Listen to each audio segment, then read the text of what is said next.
Good morning, everyone. It's 115 days until we finally get college football back in our culture, and until then, we'll get to celebrate one of the great moments of this sport that we all love so much with the introduction of the 2013 College Football Hall of Fame class. Welcome to this announcement this morning. We'll meet all of the Hall of Fame inductees. It is hosted by NASDAQ OMX, and we're certainly appreciative for the hospitality that they show us every year. I'm Reese Davis from ESPN. I will be your host this morning. You will hear from the Hall of Famers who are in attendance, also hear from various dignitaries in the room as well. I want to thank all of you for spending some time with us this morning as we get set to announce this class.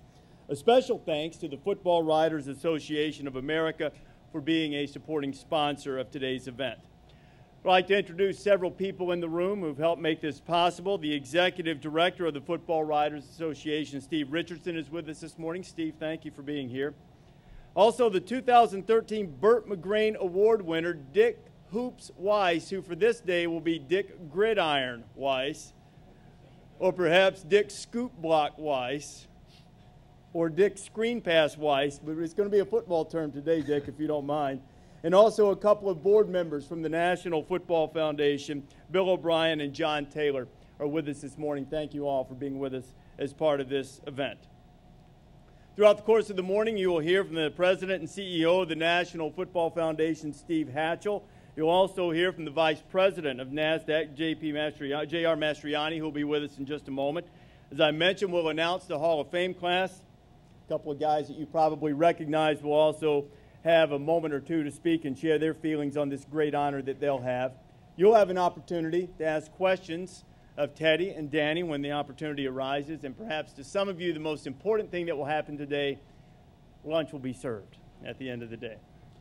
It is my pleasure now to introduce the Vice President of NASDAQ, J.R. Mastriani. He is the Vice President of New Listings, and if everybody behaves, perhaps we'll get some stock tips at the end of the day. Also want to thank Senior Vice President Bob McCooey, who has played an integral role in bringing the National Football Foundation here today. JR? Thank you, Reese.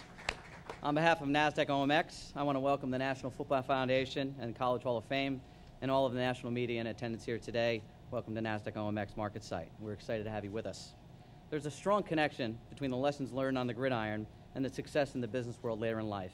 Many NASDAQ CEOs are former football players, and they speak passionately about the value football played in shaping their character and leadership skills.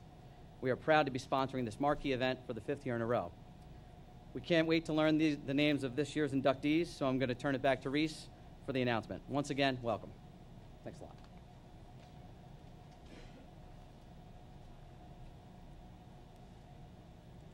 JR, thank you very much.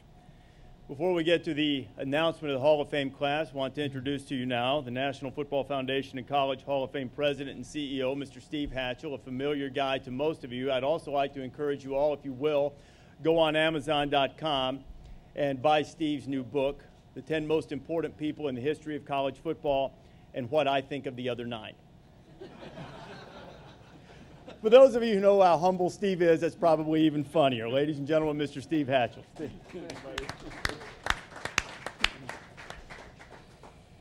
is the last year for Reese, and thank you, buddy.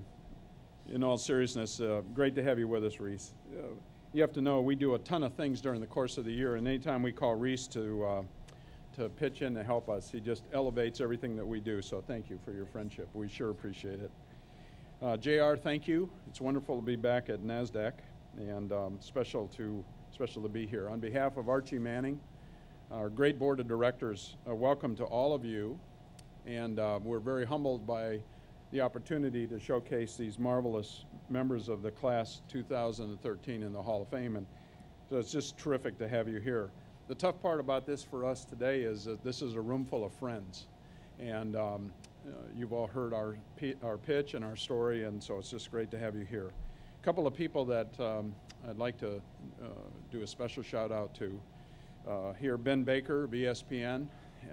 Great to see you, Ben. Both Rob and Tim from the Heisman Trust. Wonderful to have you both here, guys. Thank you. We're on a special journey, and the Heisman guys, the guys that get in there and work, are real partners, and so it's wonderful to have you here. Reese mentioned John Taylor, who handles our books, great friend, helps us migrate through a lot of very powerful people on our board. A big thank you to the Waldorf. Our dinner is one of the oldest that the Waldorf has in any year, and we're adding another function this year, and it's always just terrific to have you all here from the Waldorf, and we just thank you for all that you do. It's a home away from home for us.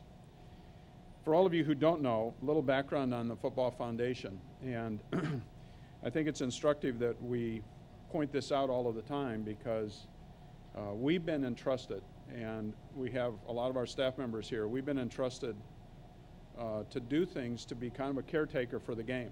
And as a game gets under assault in a lot of directions, people turn and say, what are some of the things that are happening? So we say, well, we're going to give you some for instances. You realize that we have a chapter system in 47 states. We have over 12,000 members. We have wonderful leadership in the chapter system. It gives out over $1.3 million to great high school scholar athletes, and they've been doing this since 1952. They're unheralded, and yet they put these wonderful people on the track for success in college, wherever they're going to go, with that recognition that they do at the high school level. In 1947, General Douglas MacArthur, Grantland Rice, great sports writer, and Red Blake, legendary Army coach, came together and said, football matters, football makes a difference, and we need to promote it, and we need to have the National Football Foundation be the point of the spear on promoting what's right and what's great about the sport. So there are a lot of things that are happening today that don't get right coverage that we've been asked to promote and push very hard, and that's why the members of our staff here are so great about it, and they work so hard at it. You realize that 70% of college football players today graduate, 7% higher than many student bodies in the country. You realize there's a lot of different voices on concussion studies than some you just read. We're putting those out. Do you realize that there are more colleges and universities adding the sport than ever before? In fact, in the last 5 years, there have been 54 colleges that have added football to their enterprise, and some are very big schools, providing more opportunities for young men and coaches to succeed, play the game of football, take what they learn in that sport, and move on into the future. Just some of the things that we're involved with, and it's exciting, and it's a lot of fun for all of us. But it started in 1947, and we've been entrusted by our board to go as hard as we can and to make a difference in the sport. The centerpiece for what we're doing is the Hall of Fame. And we have a lot of initiatives, and the Hall of Fame is going through a transition right now that is absolutely fascinating. We have closed the Hall of Fame that we had in South Bend, Indiana.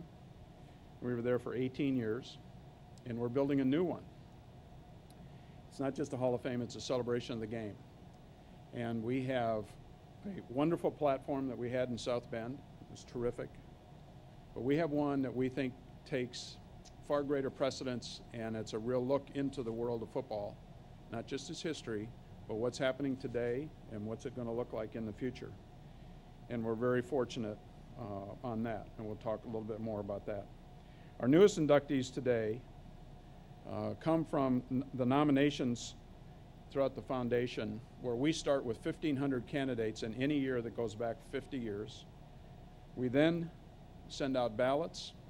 We then go through screening committees to get to 75 names.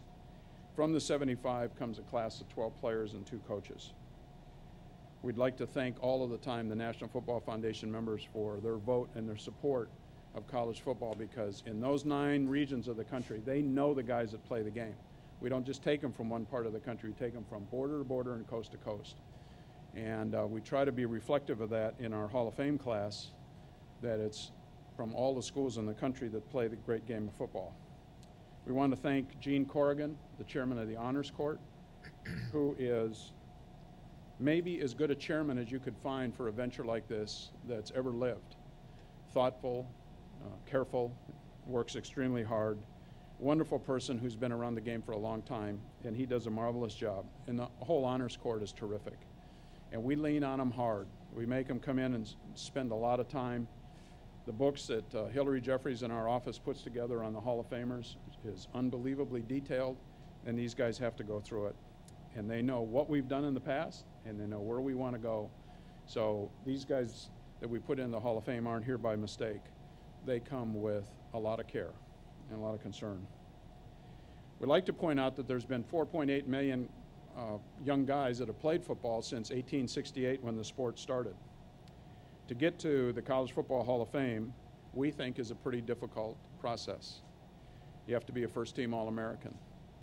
Your school has to say, we want him in the Hall of Fame. And then we say, okay, we're going to consider them. If you're a coach, you got to win 60% of your games. You can't just mess around. You got to win 60% of your games and have been a head coach for 10 years. So you've made a contribution to the game at the highest level. Since 1951, there are only 930 players in the Hall of Fame and roughly 202 coaches, and that includes this class. Now, a lot of you are looking at me and saying, Hatcher, we know you and you're not a math guy, so I'm not going to give you the percent, but it's 0.02% of the guys that have played college football that are in the College Football Hall of Fame. So you can see that it's pretty rarefied air that takes 12 players and 2 coaches each year to get into the Hall of Fame. And again, as I mentioned, our dinner is December the 10th, where all 12 of the class that you hear today and the 2 coaches will be announced. And it's a wonderful night. It's a spectacular night. And with the help of the Waldorf, we have this huge dinner. And in fact, with great pride, we announced last year that on the 1st of August, and with the help of Will Rudd, who runs this dinner for us at in conjunction with the Waldorf people, we were sold out. And if you were the dearest of friends and called up and said, we need another ticket, we need another table, we could not sell it to you. We even used the East Foyer, and it was way off in the distance, and it was terrific. At this time, I'd like to ask our new director of the Hall of Fame in Atlanta if he would just say just a couple of words. I want to introduce you to John Stephenson. On December the 15th, 2011, we gave the reins to this new venture to John Stephenson. He's a lawyer with Troutman Sanders at the time in Atlanta, Georgia. And keep in mind, this is a great venture. This is going to be as two-fisted a Hall of Fame as ever been created. This is not just old jerseys and old shoes. This is going to be fantastic. And we're in a fantastic dynamic city, fantastic dynamic corporations behind it, great leadership, wonderful things. And the leader of that is John Stephenson. John went to the University of Georgia and Georgia Law School, well connected, and he has made this work. You hear a lot more from John in the years ahead, but we wanted just to have John say hello today, and just to give you just kind of an overview, a real quick overview of the Hall of Fame. We do have some brochures here on the Hall of Fame, and if you'd pick one up on the way out, I think you'd find it extremely exciting, because this is going to be a lot of fun. And at this point, I'd like to ask John Stephenson to come up.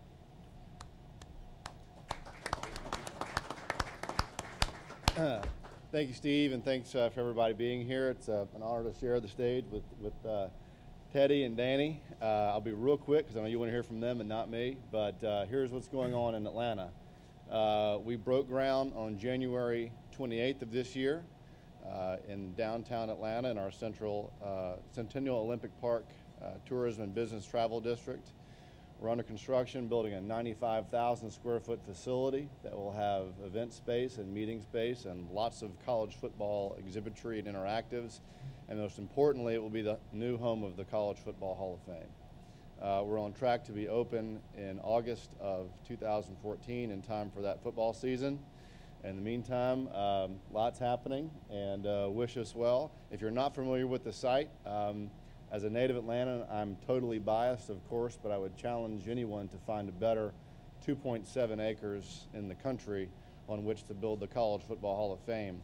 We're in Atlanta, Georgia, directly across the street from Centennial Olympic Park, and within a 5-minute walk of a circle around our site, you have the Georgia Aquarium, the New World of Coca-Cola Museum, Centennial Olympic Park, the Georgia World Congress Center, which has 1.5 million square feet of convention space, the Georgia Dome, the site for the new stadium that the Falcons are building in Atlanta, the new Center for Civil and Human Rights, which is also under construction down there, our downtown Atlanta Peachtree Business District, and about 15,000 hotel rooms. So that's all within a 5-minute walk of our site, so we're we're looking for some exciting traffic down there. If anybody was in Atlanta for the Final Four, it was a wonderful weekend, and our construction site was just right in the middle of everything, disrupting everybody's walk to and from the dome from the park. But that's just the point. You have to walk by our facility once we're open to really get anywhere down there. And so we're hoping to over-deliver on expectations. If you'd like to know anything else about it specifically, I'm here. That's what I'm here for. So congratulations to you guys again. Thanks for the time, Steve, and see y'all in Atlanta in 2014. Thank you, John. With that, I'll turn it back to Reese. Again, thanks everybody for coming. It's wonderful to have you here today. Thank you. John, Steve, thank you very much. John, hunker down. Get it done. Well, George, a shout out there. I joked with Steve, I don't know that there's anyone that has a greater passion for college football than Steve Hatchell, and I'm certainly grateful for the way he's welcomed me into the National Football Foundation family. Always a pleasure to be with you. As Steve mentioned, this class that we're about to announce will be inducted December 10th here in New York City at the National Football Foundation's 56th Annual Awards Dinner at the Waldorf Astoria. You can have unexpected things happen there. A couple of years ago, I had to sing the national anthem when America's tenor, Danny Rodriguez, was late. So on the condition that I never do that again, I promise you it will be a great time if you will join us for that, and I hope that you will. This Hall of Fame class contains 7 unanimous first-team All-Americans, 7 consensus first-team All-Americans, 3 Heisman Trophy winners, and 5 members of national championship teams. And the class includes members from 5 different decades. So as we introduce this class, this not only holds to the tradition of college football and gets us in touch with some of the heritage of the sport, but also some of the guys who have been great in more modern times as well. So it is time to announce the 12 players who make up the 2013 College Football Hall of Fame class. First, a tailback from North Carolina State from 1975 to 1978, Ted Brown joins the Hall of Fame. He's the first player in ACC history to earn first-team all-conference honors all 4 years. He still holds the Atlantic Coast Conference career record for rushing yards with more than 4,600 and touchdown records with 51. 3 times he went for more than 1,000 yards. He led the Wolfpack to 3 bowl games, including wins in the 1977 Peach Bowl and the 1978 Tangerine Bowl. His number 23 jersey became the first football jersey ever retired at North Carolina State, and he becomes the 5th member of the Wolfpack to enter the College Football Hall of Fame. Ted Brown from North Carolina State is a Hall of Famer. The next guy I think you might recognize, Teddy Bruschi from University of Arizona, a defensive end from 1992 to 1995 and a feared member of the Desert Swarm defense. He finished his career tied as the all-time sack leader in college football bowl subdivision with 52 sacks. A 2-time first-team All-American, consensus in 94, unanimous in 95. He was the Pac-10 Defensive Player of the Year in 1995 and All-Conference 3 times in his standout career. 3 times the Wildcats went to bowl games under Coach Dick Tomey and led by that defense of Teddy Bruschi. He is the 4th Wildcat to enter the College Football Hall of Fame. Go ahead and bear down, my friend. Teddy Bruschi, a member of the College Football Hall of Fame. One of the great power running backs in the history of the sport, from the University of Wisconsin, Ron Dayne. From 1996 to 1999, he was dominant. He finished his career in Madison with more than 7,000 rushing yards, the first player to reach the 7,000-yard rushing plateau in his FBS career. In 1999, he won the Heisman Trophy in a landslide. He ran for more than 2,000 yards for the 2nd time in his career. He also took home the Walter Camp Award, the Maxwell Award, and the Doak Walker Award in 1999. 3 times the great Dayne was a first-team All-American, including a unanimous choice in 1999. He led Old Bucky to 4 consecutive bowl games, was the MVP in 3 of those bowl appearances, including back-to-back Rose Bowl titles in 1999 and 2000. And 3 times he won the Big Ten rushing champion, the first player ever to do that. He is the 8th Badger to be inducted into the College Football Hall of Fame, Ron Dayne from Wisconsin. In the early 90s, under Tom Osborne, this guy was a dominant force at quarterback. From the University of Nebraska, Tommy Frazier. He steered the Cornhuskers to back-to-back perfect national championship seasons in 1994 and 95, first-team All-American in 95. He won the Johnny Unitas Award and finished as the runner-up for the Heisman Trophy and was named the Big 8 Player of the Year in 1995. 4 straight times Nebraska went to bowl games. He claimed MVP honors in the 95 Orange and 96 Fiesta Bowls, and he set a conference record with a 33-3 overall career record as a starter. He becomes the 16th Cornhusker to enter the College Football Hall of Fame. And wait, he just broke another Gator tackle in the Fiesta Bowl. Tommy Frazier from the University of Nebraska. Sorry, Danny, your turn's coming soon. Okay. We go back to defense now. From the University of Texas, Jerry Gray. University of Texas defensive back in the early 80s, 81 to 84. 2 times he was a first-team All-American and twice SWC Player of the Year. Recorded 297 tackles, picked off 16 passes, and broke up 20 more. He led Texas to 4 consecutive bowl games, including a 1982 Cotton Bowl victory and a #2 final national ranking. He is currently the defensive coordinator and a highly thought-of one at that for the Tennessee Titans. Jerry Gray is the 15th Texas Longhorn to be selected for the College Football Hall of Fame. We go old school now, and Steve Meilinger from the University of Kentucky. He played end from 1951 to 1953, and 2 times he was a first-team All-American. He earned the nickname Mr. Anywhere because he was so versatile. He was a 2-way player, also great on special teams. He was All-SEC 3 times in his career. He played for Hall of Fame head coach Paul Bear Bryant and led the Cats to a victory in the 1952 Cotton Bowl over TCU. This, perhaps, is the most significant thing he accomplished in his life. He was one of the original 6 marshals who founded the U.S. Federal Witness Protection Program, something my partner Mark May is immensely grateful for anytime he travels in the state of Ohio. He becomes the 4th Kentucky Wildcat to be inducted into the College Football Hall of Fame. Steve Meilinger is a Hall of Famer. One of the great offensive linemen in the history of the sport, Orlando Pace. At The Ohio State University, he was dominant up front from 1994 to 1996. They called him the Pancake Man. He was unanimous first-team All-American in both 95 and 96. He finished 4th in the Heisman Trophy balloting. I thought nobody paid attention to the offensive lineman. They did when Big 75 was on the case. He won the Outland in 96, led the Buckeyes to a share of the Big Ten title, and became the first player in history to repeat as the Lombardi Trophy winner. He blocked for the Heisman Trophy winner in 95, Eddie George, and in 1996, as an offensive lineman, was named Big Ten Offensive Player of the Year.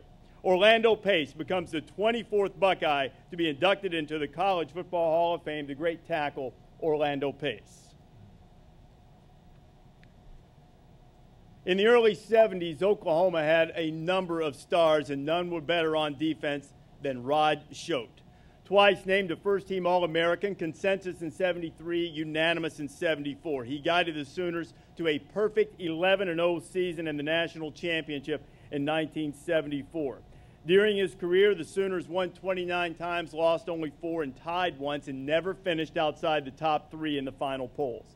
2 times, he was Big 8 Defensive Player of the Year as the Sooners claimed the conference championship in each of those seasons.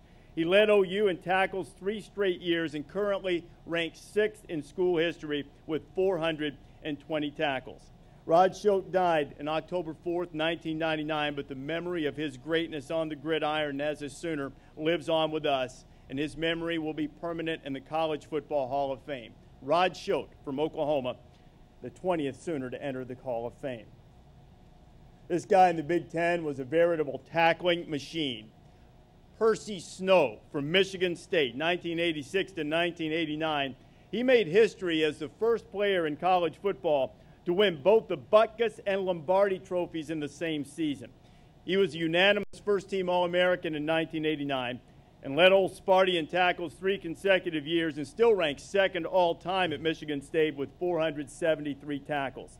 He helped Michigan State win the 1987 Big Ten title and a 1988 Rose Bowl victory in which he earned MVP's honors, in which he tackled virtually everybody wearing a USC uniform. 17 tackles on that glorious January day. He was named All-Conference 3 times, inducted into the Michigan State Hall of Fame in 2010, And now in 2013, Percy Snow joins this great class as a member of the College Football Hall of Fame. Back to the offensive side, and one of the great quarterbacks in the 80s, Vinny Testaverde from Miami. A unanimous first-team All-American in 1986, he won the Heisman Trophy, the Walter Camp Player of the Year, the Maxwell, the Davy O'Brien, and UPI Player of the Year, all of those coming in a sensational season in 1986. He led the Hurricanes to 3 consecutive bowls, including an appearance in the 1987 National Championship game in the Fiesta Bowl. He finished his college career with more than 6,000 yards passing, and he threw for 48 touchdowns, and he still ranks in the top 5 in virtually every passing category in school history. 23-3 as a starter, playing first for Howard Schnellenberger, then for Jimmie Johnson. Jimmie Johnson, of course, a Hall of Fame coach. And Vinny Testaverde becomes the 6th Hurricane to be inducted into the College Football Hall of Fame. Also a very popular guy here in New York. Vinny Testaverde, a Hall of Famer. At Baylor, before RG3, they also had another dynamic offensive force, Don Trull. Played for the Bears from 1961 to 1963. He threw for more than 4,000 yards and 27 touchdowns in his career. First-team All-American in 1963. He led the nation in touchdowns and passing yards in his senior season, and twice won the Sammy Baugh Award for leading the country in completions. Isn't that the mantra for a quarterback? Just bore them with completion after completion after completion, and Don Trull did that. He finished 4th in the Heisman Trophy voting as a senior and became Baylor's first 2-time first-team academic All-American, as well as Baylor's first National Football Foundation National Scholar Athlete. He led the Bears to a bowl game in 1961, the Gotham Bowl, and the 1963 Blue Bonnet Bowl under Coach John Bridges, and he becomes the 7th Bear to enter the College Football Hall of Fame, Don Trull.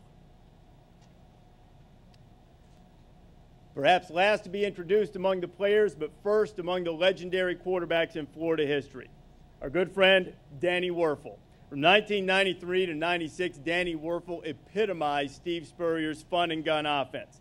He made history as the first player to win the Heisman Trophy, as well as the National Football Foundation's William B. Campbell Trophy, and now becomes the first Campbell winner ever to be inducted into the College Football Hall of Fame. 2 times a first-team All-American, SEC Player of the Year, 45, 6, and 1 while piloting that Gator offense and led them to the 1996 National Championship. Oh, wait, Danny Wuerffel just threw another touchdown pass against Florida State. Are we okay now? We're even now. Okay. In addition to the Heisman, Danny won the Walter Camp Player of the Year, the Maxwell Award, the Davy O'Brien, the Unitas Golden Arm, and the Sammy Baugh Trophy in 1996. Twice named Academic All-American, 2-time Scholar Athlete of the Year, and his work off the field certainly has not gone unnoticed. The 7th Gator to enter the College Football Hall of Fame, Danny Wuerffel.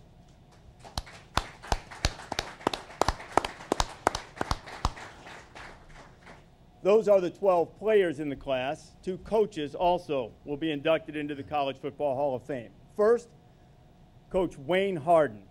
Most noted for his time at Navy, 1959 to 1964, then at Temple from 1970 to 1982.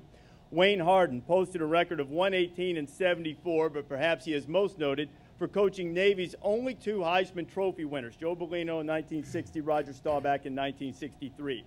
And perhaps most important to those who love the midshipmen, he beat Army 5 out of 6 times, had 5 straight defeats of the Black Knights. Took Navy to the 1960 Orange Bowl and the 1963 Cotton Bowl, and twice led Navy to a top 5 ranking. He still stands also as the all-time wins leader at Temple, leading the Owls to their only 10-win season in program history during the 1979 season. A College Football Hall of Famer from Navy and Temple, Coach Wayne Harden. And the final member of this 2013 class, also a legendary coach, from the University of Colorado, Coach Bill Mccartney. From 1982 to 1994, Mccartney won more than 62% of his games. He posted top 20 finishes in each of his last 6 seasons in Boulder, including the 1990 National Championship and back-to-back appearances in a bowl game that were de facto National Championship games. In 1989, he was unanimously picked as the National Coach of the Year. He led the Buffaloes to 3 straight Big 8 titles, or 3 Big 8 titles, I should say, and 9 bowls in 13 seasons. giving him more postseason appearances than any other coach in Colorado history. He created a streak of 25 consecutive games without a loss in conference play, the fourth longest streak in Big 8 history. 3 times he was Big 8 Coach of the Year. He earned induction into the Colorado Sports Hall of Fame in 1999 and Colorado University's Hall of Fame in 2006, and now Bill McCartney is a member of the College Football Hall of Fame. Let's have a round of applause for our entire class, the 2013 College Football Hall of Fame class. In this College Football Hall of Fame class, as I mentioned, 7 first-team All-Americans, 3 Heisman winners, 5 national champions. Of the nearly 5 million people to play or coach this sport, just a little over 1,100 are honored as Hall of Famers. The men who will join this illustrious group today are as follows: 14 of the game's great legends. First, from North Carolina State, the great running back Ted Brown. Teddy Bruschi, tremendous defensive lineman from the University of Arizona. Ron Dayne, after running for more than 7,000 yards at Wisconsin. The great champion at the University of Nebraska, Tommy Frazier. Tremendous defensive back from Texas, Jerry Gray. Two-way player from Kentucky, Steve Meilinger from the 1950s. One of the most dominant offensive linemen in the history of the sport, Orlando Pace from Ohio State. A great linebacker from Oklahoma, Rod Schote. Another great tackler, Percy Snow from Michigan State. And 3 great passers to round out this class. First, Benny Testaverde from Miami, Don Trull from Baylor, and Danny Wuerffel from Florida. And the 2 coaches to join this 2013 College Football Hall of Fame class, from Navy and Temple, Coach Wayne Hardin, and from the University of Colorado, Coach Bill McCartney. That is our 2013 College Football Hall of Fame class. You surmise that these 2 guys are part of it, so let's start by hearing from them. Teddy, what was it like for you when you found out that you were a member of the Hall of Fame? Just extremely honored, Reese. I never played college football with this as the goal, really. It was always, my college football career was always about playing hard, doing the best you got, and see how it went. And if you won, if you lost, after the game was done, move on to the next game. So I never really had any long-term goals of being in this prestigious class, and to be here representing them with Danny is an incredible honor. It takes me all the way back to stories of how I even started playing football. It was just by chance. I feel like I'm here by chance because when I was a freshman in high school, I hadn't played football yet, and I walked into freshman orientation, and I saw a couple of my friends off to my right. And they waved me over. And I sat next to them, and I looked down by their feet, and they had cleats and a cooler. And I asked them, what are those for? And they said, we're going to go try out for the football team. You should come. So I went. And that's really how my football career started. And my philosophy was always, play your best, and hopefully it's better than the next guy. And I had so many great coaches and teammates that helped me get here. Dick told me at the University of Arizona, probably like a father figure to me, and so many teammates that I have to thank that I will, and just to be here and to see this list, it's an honor for me. I want to go to that first practice. What was the first practice in pads like for you? Did you have any idea? No, I didn't. The first practice in pads for me was I got help from my freshman football coach, Don Hicks, because I had never played organized football before, and I walked there in practice, and he brought us all up, and the coach will give you a pep talk, and this is what we're going to work on. We got to work on fundamentals.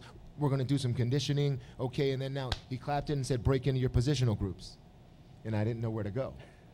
And I was standing there in the middle of the field when linebackers went this way, quarterbacks went that way, running backs went that way, and I looked at my coach. I said, where do you want me to go? And he looked me up and down and said, go with the linemen. And that's where I went. I played defensive tackle, I played offensive guard, and thank goodness he didn't say quarterback. So it worked out okay. It worked out pretty well for you, Danny, to let you play some quarterback. What was it like when you found out? I mean, you've earned a lot of accolades, won the Heisman Trophy. What was it like when you found out you were going into the Hall of Fame? Well, just as mentioned, what an incredible honor to think about the guys this class and looking over the history of it, and to be included in this is tremendously honoring for me. And, you know, honestly, it's also fun. You know, I think about that. You know, we all love celebrations, and if we're honest, there's a part of us that love it when the celebration's about us. And we love birthday parties, we love the wedding, if it's your wedding, and so there's a part of this that's just fun. You know, I call my wife, and she's ecstatic on the phone, and the joy and excitement that's shared around this is really fun.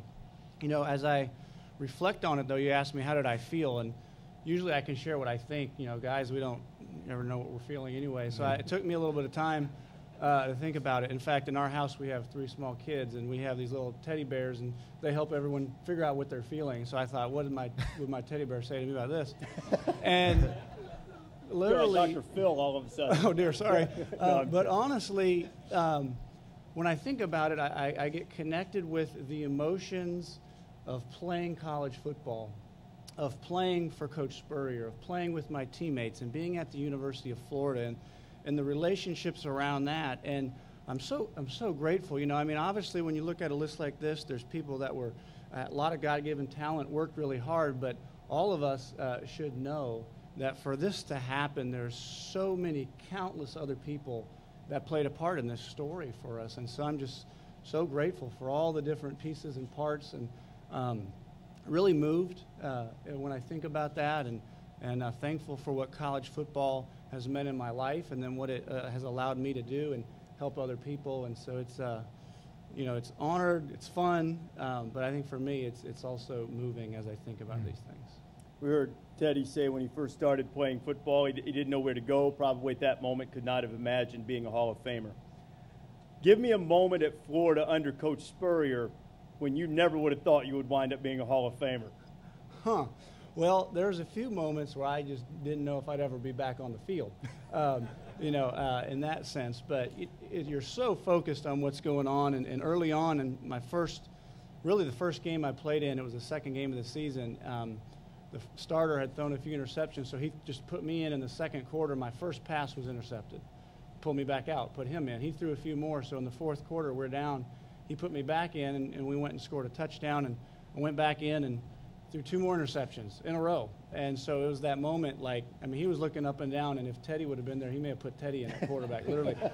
For some reason, I'm not sure why, he put me back in the game, and we drove down the field and threw the game winner to Chris Doering with 8 seconds left against Kentucky. And that was a moment where, you know, had he picked somebody else might be sitting here. Who knows? Probably not. Boy, what 2 great representatives we have for this Hall of Fame class. I'd like to open the floor to any of you that are in the room right now that would like to ask questions of Teddy or of Danny, and we'll get a microphone too. Just raise your hand and we'll wait. Gentlemen, congratulations. Teddy, I'm Tom Nondorf with Touchdown Illustrated. I'm curious, you know, that Desert Swarm defense was really put Arizona on the map. What was it like being a part of a team that got a nickname like that? You know, it was a legendary for a few years defense out there in the desert. I don't know who thought of Desert Swarm, but the minute we all found out about it, we all looked at each other and said, "That's pretty cool." That we liked the number, the name, the way it sounded, and we all had a similar attitude on the Desert Swarm defenses that I was a part of. None of us were highly recruited. They called my recruiting class one of the worst Arizona's ever had. So we really had a chip on our shoulder, the entire team. And we always fought to go out there and prove people wrong. And even when we started getting credit, I think we did a great job of manufacturing chips on our shoulders just to provide yourself with that type of motivation, because we don't want them to be our friends now.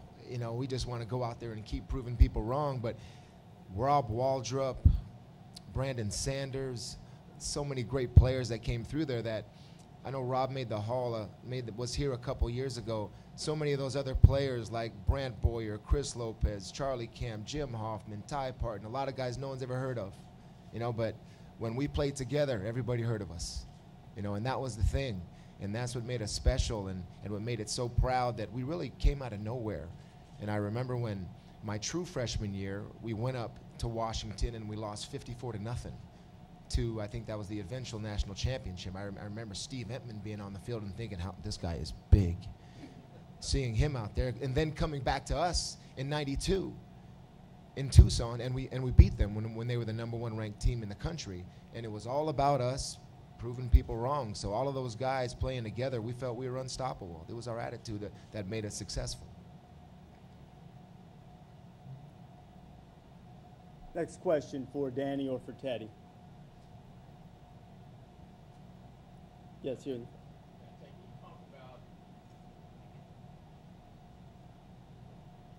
Your band days and how you had to change the uniform. I mean, get into all that. Well, my mother didn't want me to play football.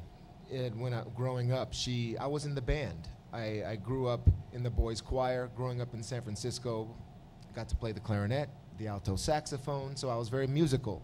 And early on in my career, in high school, I would play in the freshman and sophomore football games, and then change into my band uniform and play in the marching band for the varsity games.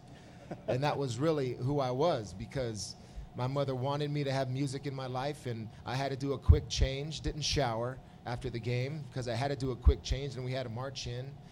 I can do the heel toe, about face, left, right, do all of that still. And my mother didn't really want me to play at first. I remember when I told her I wanted to play when I was 14, she wouldn't buy me a pair of cleats, because it's like, I'm not going to spend money for cleats for a sport of football when 3 days I don't even know if you're going to be there, Teddy. So I went out there in a Via tennis shoes. You remember that brand? I do, yeah. High top of Via tennis shoes, white basketball shoes, and a white T-shirt over my football pads, and I went out to practice. And that's where the Don Hicks story told me to go with the lineman. There I am standing with tennis shoes and a white T-shirt over my shoulder pads. But she held out for 3 days, and she saw that I liked it. Then I got a nice pair of white pony cleats, and that's where it went. No spot bills, huh? No. No. Next question in the room. Just a quick little follow-up. Do you still play musical instruments, and are you a big music buff? We have a mandatory rule in my household with my 12, 11, and 8-year-olds that they must learn to play a musical instrument. And I have a drummer, a guitar player, and a pianist right now. So, and I don't put them through anything that Daddy did it also. So I'll break out my saxophone and I'll play with them. And, just to get them along a little bit further, I did take piano lessons with them and guitar lessons with them. Music is big. My mother always believed in raising well-rounded children, and she wanted us in the choir. She wanted us in the band. And I guess I've sort of picked that up and done the same thing. My wife is here. My wife and I do the same thing with our sons. And she puts up with most of the practicing. I'm usually gone, but she hears the music and the drumming and the banging. And but it's that we do very much in the Brewski household. Music is a huge part of us. We have one in the back, I believe. Danny, I know you played in pros, and I guess Teddy can get this too, but we hear a lot about concussions and from the pros. You both had pretty durable careers. But you don't hear as much about college football. Is there anything in college that there's more protection for players as far as head injury goes, where obviously the pros take a lot of heat for that. So I'm just kind of curious about your college backgrounds. If you always felt pretty secure that you would be pretty safe as far as that went. Yeah, well, there's a whole lot more contact kind of in high school and college in terms of the practice schedules and things, but I'm not up to date in the politics of the concussion conversation. Teddy might know more. I don't have any that I can remember, but that was kind of a joke. Yeah. You did go over real well. I wanted to laugh, but I was, maybe serious. I better not.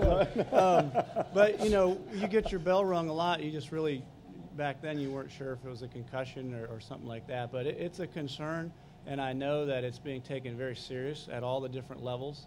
And I'm certain that we'll work through this, because it's, in my opinion, the greatest sport, the greatest team sport, the greatest for learning anything. And with the technology we have, I feel real comfortable that we'll continue to make good strides to keep the sport strong. Teddy, you had a unique perspective on that, having come back from very serious health issues. What is it about football? What's your perspective on those issues? In terms of making the game safer, when players are in high school and players are in college, they look to the NFL. They all watch the NFL, and I think the lead has to be taken by the NFL in what they do. And with what Roger Goodell has done in stressing safety and the rules that he has put into place, I think it set the standard for college football and high school football, for not only players and coaches, but doctors and trainers, to try to recognize it a little bit more, keep a player out, even recognize players are always going to want to go in. So medically, you have to be educated and say, nah, you really didn't know, you're not sure, so keep them out. So the introduction of the open field, using the helmet as a weapon rule this year for the National Football League, the defenseless receiver rule that was been instituted a few years ago. That's where you start, really, because football is a violent game, and it always will be. And I think that's a part of why players like, well, myself, I don't know why I love it so much. I don't know if Danny loves it that much because it's violent, because we all fight to hit him. But it's why, I mean, when I put the pads on for the first time and I hit someone and it didn't hurt me, I thought it was the coolest thing ever. You know, it's just that you get I don't know if you've played, but when you get that feeling and you get the contact and you're okay and nothing has happened, certain guys really like that type of stuff, like myself. So, but to have the rules in place and to start at the top, I think it will eventually, it'll trickle down to college football and also high school. So the NFL has to take the lead, in my opinion. Next question from the room.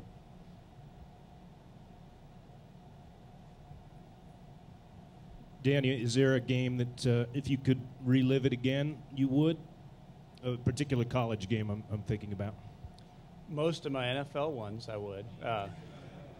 You know, when I think about and I read through this, sometimes I just want to pinch myself, because the things that we experienced at Florida were more than anything I dreamed of growing up. But probably the do-over that I would like was my sophomore year against Auburn. We played at Auburn, and we were ahead 10-0. We were on the 4-yard line going in to be ahead 17-0, and I misread a signal from Spurrier, and the play didn't make sense, but I just was a good soldier and ran the play, intercepted 96 yards for a touchdown. So instead of 17-0, it was 10-7. We ended up losing that game 38-35. And that was a significant game that season, and for me and for us. And so one thing, I just wish I would have read that signal right, because Chris Doering was open on the inside on the back on the play he had called, and who knows. So what did he say? Chris? Spurrier. Chris? No, not Chris. I don't care what Chris said. Spurrier's the entertaining one. I don't remember. It was not a great moment, but none of us were happy at that time. My buddy Jesse Palmer on Thursday night said no matter how big the crowd is, if you had a misread like that, arm could be cocked and you could hear him on the sideline, no! Is that true? Sometimes. Something like that. Next question in the room. This question's for Danny. Danny, I was a graduate of University of Florida from 1997, so I guess I want to say thanks for making my time there in Gainesville a lot of fun. It seems to me you were almost as well known for some of the things you did off the field in terms of virtues like sportsmanship and things like that. I guess I'm just curious, along those lines, what are you up to now? Oh, thank you for asking. Well, when I went to New Orleans, I got involved with Desire Street Ministries. It's mentioned here, actually, like most quarterbacks, I get more credit than I deserved. I wasn't the founder of the organization. I got involved when I was there, and it was an inner city community transformation thing right in the heart of one of the worst neighborhoods in New Orleans and in the country, and just with a vision to see a neighborhood changed. And so I got involved with that, volunteered through my 7 years, and we helped to start a school there, a pediatric clinic, church, several things. And post-Katrina, as that's really flushed us in some ways out of New Orleans, we're back and still working there, but now we're working in several different inner cities around the country. So Desire Street Ministries is really what I do, and I'm thankful to do it. Thanks for asking.